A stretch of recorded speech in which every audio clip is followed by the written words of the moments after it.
What's up, Planeswalkers? Another day, another deck, and today we are going to be playing some Infinite Warp. That's right, we saw kind of a flash of this, but mono black version when I was playing the other day. This version is by Saffron Olive and has the Goldkeeper here. Dragon lets us get a treasure whenever something leaves our grave. We do have Sephiroth also. For the sacrificing, deal 1 damage, things like that to go ahead and transform. But then we have Perigee Beckoner. Basically lets our creatures come back from the battlefield whenever we sack them. And then we have Umbral Zealot. Now, the whole point of this is to go ahead and do the Beckoner to give something come back, or a Broodwitch or Sephiroth, and cycle over and over and over and infinitely warp them. Let's get right on into it. And if you haven't already, please consider subscribing to the channel. That was weird. We drew immediately. Let's get into a real one now. I wanted to show that we broke the game, apparently. That was funny to see. We got an immediate draw. But now we got a matchup. Luca TFR. Umbral Zealot. That's a good one for us. So we can go ahead and keep that right on top of the library. And opponent showing white-black. We might be facing a mirror matchup here, potentially, in regards to like graveyard shenanigans and stuff. So I think we want to go ahead and do Overlord of the Balemurk. Try and get some cards. Ooh, I see a Sephiroth and a Goldkeeper. Oh, that's interesting. Sephiroth is an avatar. Huh, I never realized that. So we can't get it back from the Overlord because it's non-avatar creature. All right then. Well, that's interesting. Aang is going to be an avatar too, huh? There's going to be some interesting non-synergies, if that makes any sense. Let's go Dredger's Insight. I think we bring back a Swamp here. The reason why I want to bring back a Swamp is just so that we can get down the Goldkeeper, and then we can always go ahead and Overlord again. We kind of want to give our opponents a target, but also potentially see if we can have something that lets us get some treasures if the opponent doesn't get rid of it immediately, you know? Opponent's thinking hard. They have an Overlord of their own, so we're on a bit of a clock here. Let's throw down. Yeah, I think we go the Goldkeeper, right? We don't want to do anything. We're basically going to hold the Shoot the Sheriff until the Overlord of the Mistmoors becomes a creature. We kill it at the end step just so that it doesn't, you know, really hit us. We've got 2 other creatures here to kind of start the loop, but then we're going to need to get our Perigee, well, Fell. Who's out here running main board Fell? Interesting. Very, very interesting. I think we pay the 2 here.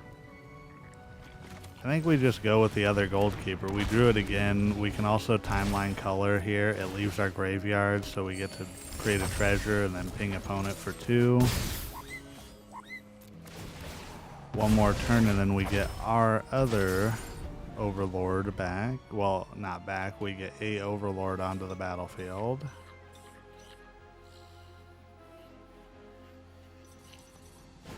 Okay, Perilous Snare, so they're going to take the Goldkeeper now.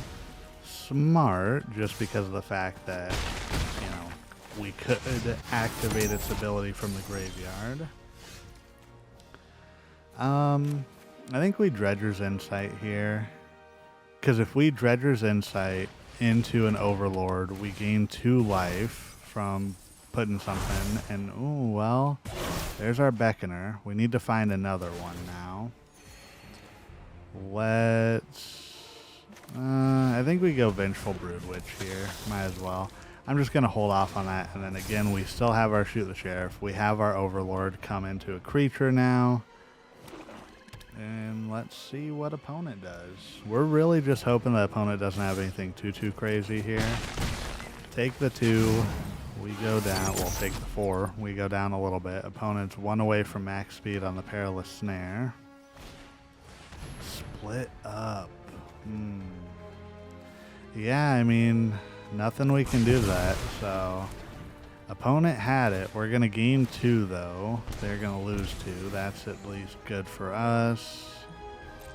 Pass the turn, end step, get rid of their Overlord. Eye for an eye here. And Watery Grave. I think we want to go ahead and Overlord of the Balemurk here. Well, we could Umbral Collar Zealot. No, I think because we want to hold on to the Beckoner. Yeah, I think our best bet is going to be Overlord. I kind of want to just cast it straight up, just so we can put a little bit of pressure and get rid of anything from opponent's hand. With this, we go grab the other Beckoner. That's fine. We gain 2 life.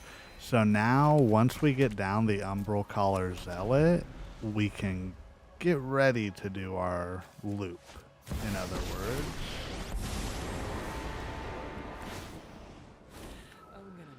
Kaya, okay. Well, take 4. We're gonna be able to gain infinite life and then ping our opponent down once we get enough. So we can throw down a swamp. Yeah, I think we swing at the Kaya, force them to block. We get to go ahead and pull a card from our grave again, gain 2 more life.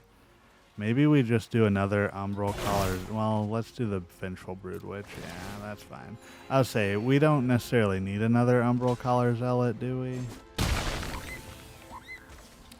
So I think now we go ahead and throw down the Umbral Collar Zealot, throw down the Vengeful Bloodwitch, and then we don't have enough yet to go ahead and activate this because we only have 2 mana. If we had a extra mana we have 3 mana. If we had 4, then we could do it.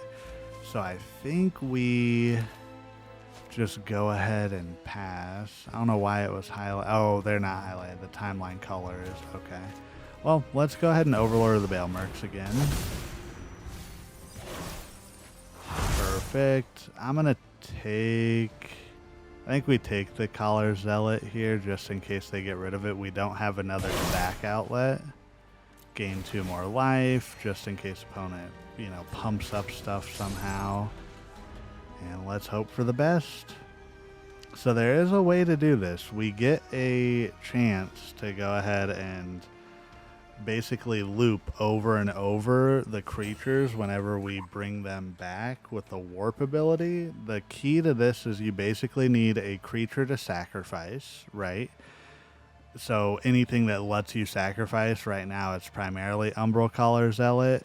And then you need, preferably to win, a pinger, which is Vengeful Bloodwitch or Sephiroth. And then you need 2 of the warp creatures just to warp over and over and over, giving them +2. And when they die, return it to the battlefield. So opponent can exile some stuff with Kaya, but they're tapped out now. I think they're just going to go for the tokens here. Yeah, they're trying to just draw some cards off of the token. They have 1 mana. Are they going to go ahead and activate that ability and tap out completely? Okay, that makes me feel a little bit better. They're tapped out 100% here. Y'all can't hear it, but Umbreon knocking over some bottles and cups and stuff. I should say just bottle, not multiple. Take 3. And we get another Beckoner. So yeah, we got this. Let's go ahead and bring this down. The first trigger, we'll put it on the Broodwitch just in case. Or Bloodwitch. And then we can go ahead and target this one. Go ahead and surveil, sack, surveil, sack.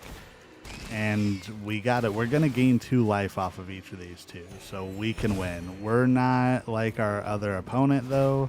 We don't have a Sephiroth on the battlefield that we could just swing and kill them to end it a little bit early. So we're kind of just playing against time here. Hopefully this works. The loop takes a minute. This is very similar to like the old Wizard Mill one, but it works, and we got there. Opponent probably learning about this for the first time, just like, wait, what? I'm surprised they're still here. I'm sorry, Luca. Thank you for being in the video. Thank you for helping me get this. And sack again. Surveil. Sack, surveil, sack, surveil, sack, surveil.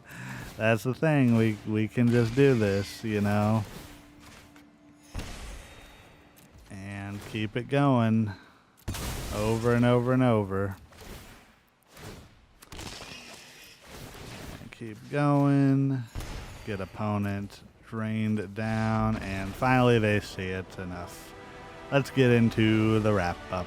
So this was Infinite Warp. This was the 3-color version to kind of give us a little bit of backup for gaining life. That actually really saved us here, but what do y'all think of Infinite Warp? Is this a good deck? Would you like to play it? Do you have any better versions? I know there's a mono black version out there. And please, feel free to give me some decks that you're playing in the comments. I don't mind playing them. I'm looking for new decks all the time. But once again, first and foremost, last but not least, you are doing everything right today, and you matter. Goodbye.